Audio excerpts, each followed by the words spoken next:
I'm hoping to answer some questions. Would you fail your driving test if you did this?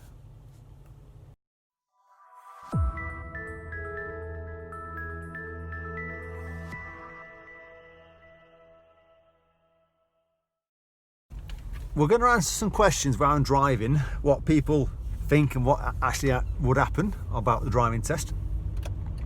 Quite a common one is people think they're going to fail for stalling on the driving test. A lot would depend on the situation that crops up. I'll try and give you a couple of examples of different situations. So while we're driving, if anything crops up at the same time, I'll try and talk about what's going on. So the situation is, you're about to pull off the side of the road and you stall. Simple as that.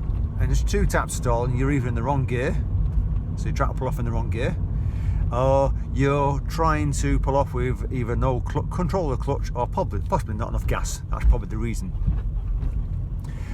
So you're not necessarily going to stall for a stall at the side of the road, because at that point you're at the side of the road, you're not affecting anybody. What you've got to do obviously is make sure you're in the correct gear, make sure you've got the right control with the pedals to move off.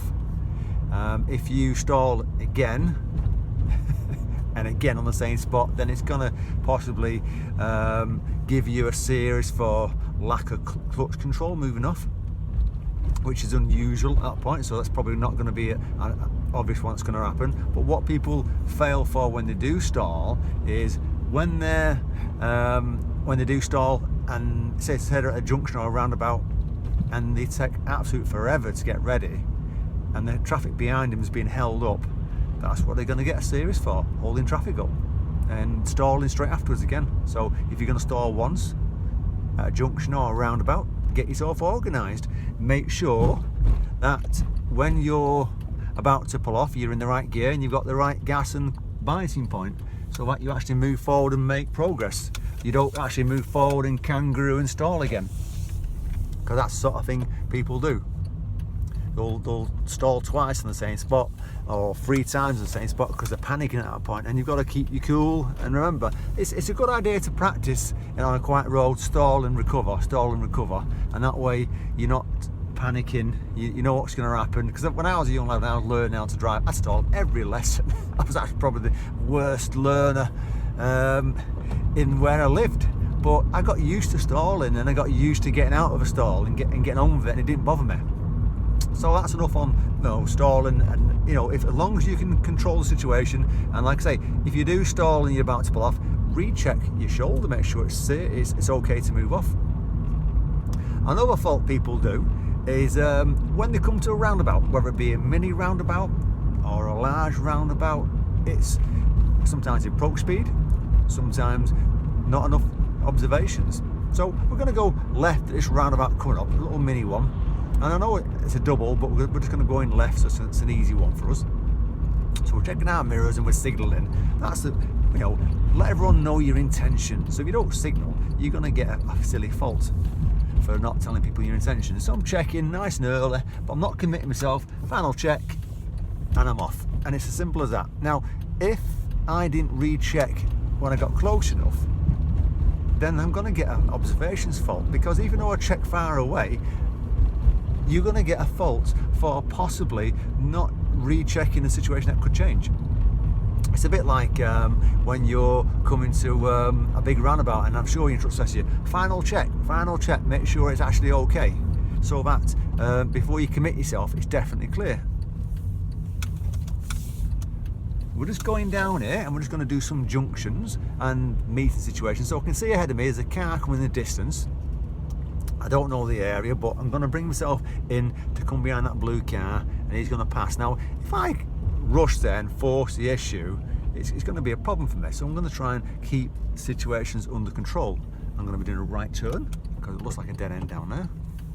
And I'm going to be going round here, not cutting the corner. So silly things all the time. Looking up the road. If it's clear, commit myself, and I'm going to go. If it's not clear, don't go. Don't put yourself in a position where you're making silly mistakes. So carrying on then, junctions, like I say, we're going to move at the end of this road, coming to a junction, and we're going to be doing, let's see where it's going to go. It's following it round, we'll do a right emerge at the end of the road. So I'm taking my time, slowing down for the bend. and following it round. Now, it looks a bit tricky, quite a lot of cars, so I'm checking my mirrors and I'm slowing down, just doing the obvious stuff, dropping to a low gear because there's a tight bend that's after these cars. I don't want to race round and brake hard, so I'm anticipating the problem. It's like hazard perception again. Now here's the junction, so we're going to do a right turn. It looks clear from here, but I'm not going to commit myself. See, it's different, and that's the difference. You recheck. Now is the car going to go around him? No, he's indicating, and I'm rechecking again. So when you do your right, left, right on your observations at junction, that's the minimum that you should be doing. And you've got to say to yourself, well, really, sometimes it requires a bit more than just the minimum, rather than just thinking that's okay to do that.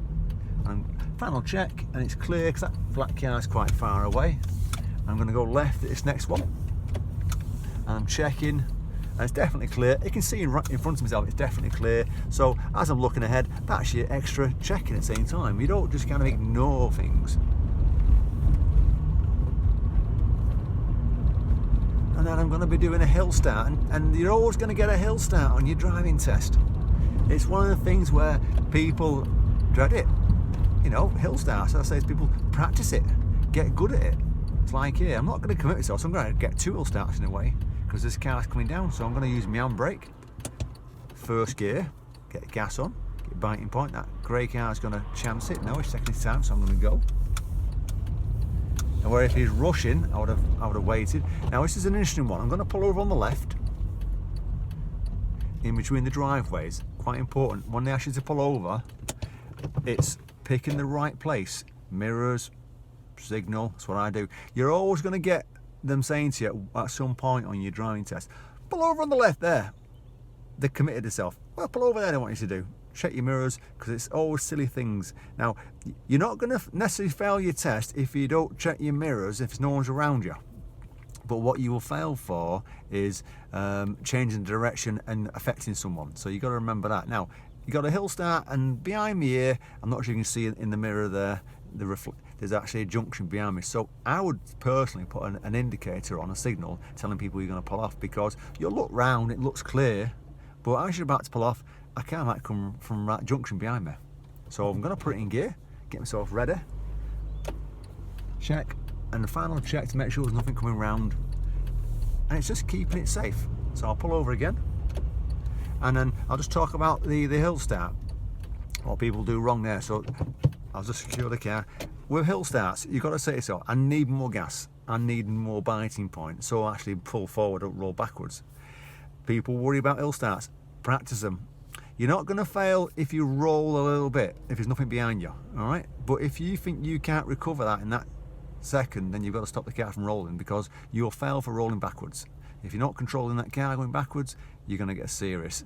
If you pull up at a junction, even if you're fantastic at your clutch control, and you look in that rear view mirror and there's a car right behind you, right up the bumper, and you're on a hill at a junction, it's worth the handbrake. Because if you try and be clever, come off the brake, gas and biting point, and you're not quick enough because you didn't expect the hill to be so steep, you're going to roll a bit, aren't you? And that examiner's going to know, because they've got a mirror as well. They've got a mirror, they know what's behind you. So you've got to say to yourself, I've got to play things a bit safe, and I'm checking round, and there's no one around. I'm a bit further away from the junction, so I'm not so worried this time.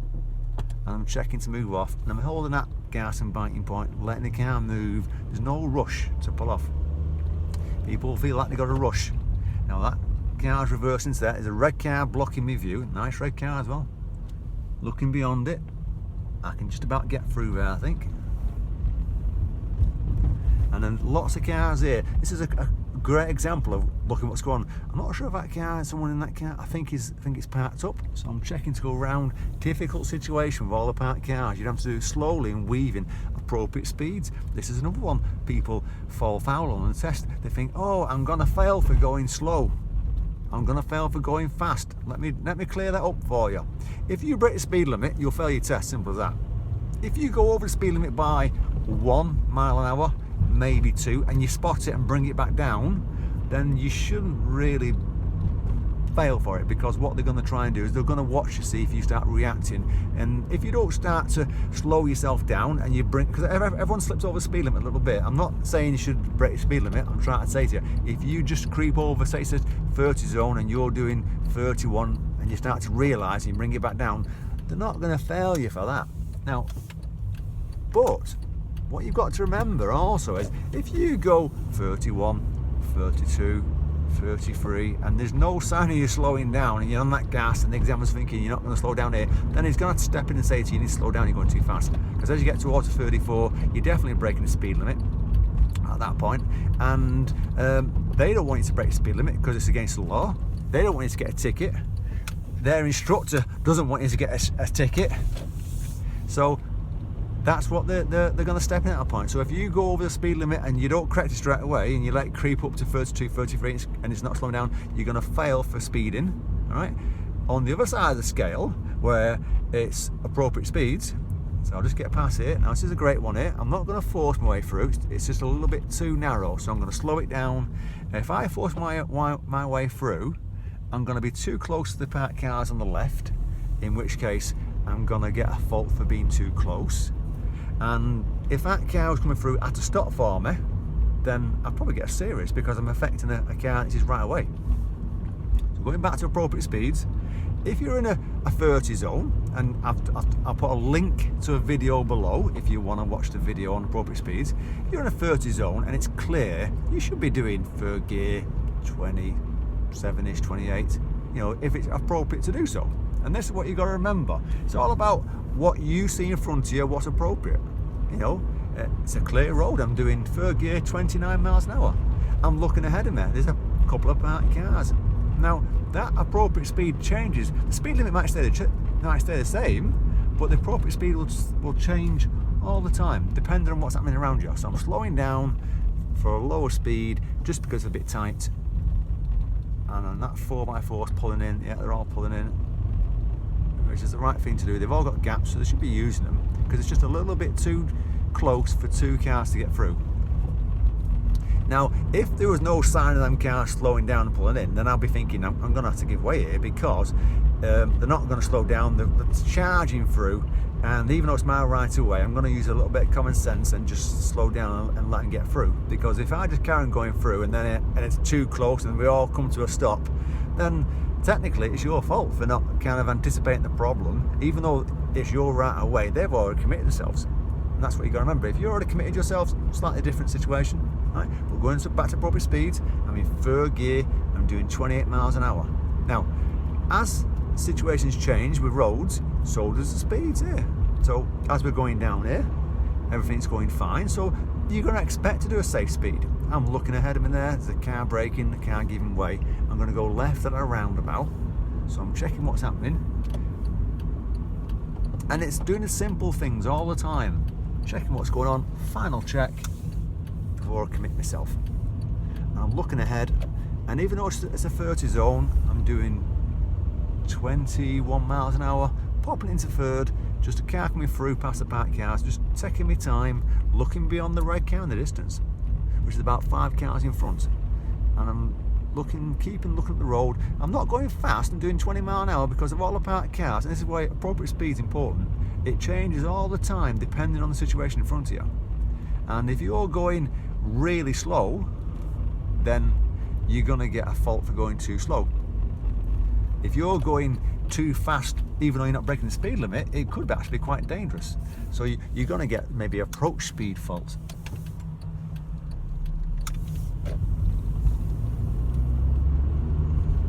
So I'll just do a right turn down here. And you can see there's a parked car just past the junction on my right, so I'm just going to take my time. There's a red car far away, and as I'm turning, it looks clear. There's a car sticking out, looks like it's parked up. There's a guy getting in, and a van just beyond it with a fluorescent jacket on. It's a parked car, so all the time I'm looking at the road, and I'm just looking to do things safely. And at the moment, I'm doing 22 miles an hour because even though it's a 30 mile an hour zone, I've got to think about the parked cars, the fact that there's a school in the distance. I'm slowing down, giving way to him because this is right away, and the space behind me for him to get through. I'm positioning myself. I'm going to put my handbrake on because I'm on a slight hill, checking the road, checking that car behind me, making sure he's not trying to be cheeky. So that's another thing. When you're parked up there, it doesn't require a signal to go round because I'm not parked up. I'm just waiting for him to come through. But bear in mind the car behind you. All right. So I'm just talking about what people do faults for. So I'm going to do another right turn. and I'm just going to follow it round.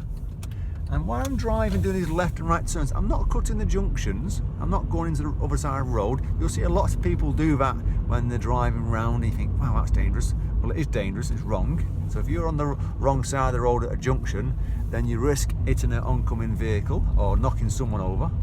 So keep yourself to your side. If you cut that, say that right corner, then you cut that right corner thinking that you're going to be clever, you know, save a few seconds, you're going to get serious on your test. You know, stick to your side of the road when you're turning. There are exceptions when you can cut into the other side of the road, where you come to the junction and someone's parked on the junction, and what you've got to do is slow down, give yourself effective observations down the junction before you commit yourself onto the wrong side of the road. Quite important. Don't just think it's going to be okay and swing into the wrong side of the road. It's a silly mistake. So that's it on my first bit on people do wrong on driving tests, what they think they're going to fail for, what they don't think they're going to fail for. I hope it gives you a little bit more insight to what thinking. If it does, fantastic. Good luck with the driving. Good luck on that driving test, and remember, never give up, no matter how bad you think you're driving on the test. Good luck. Take care.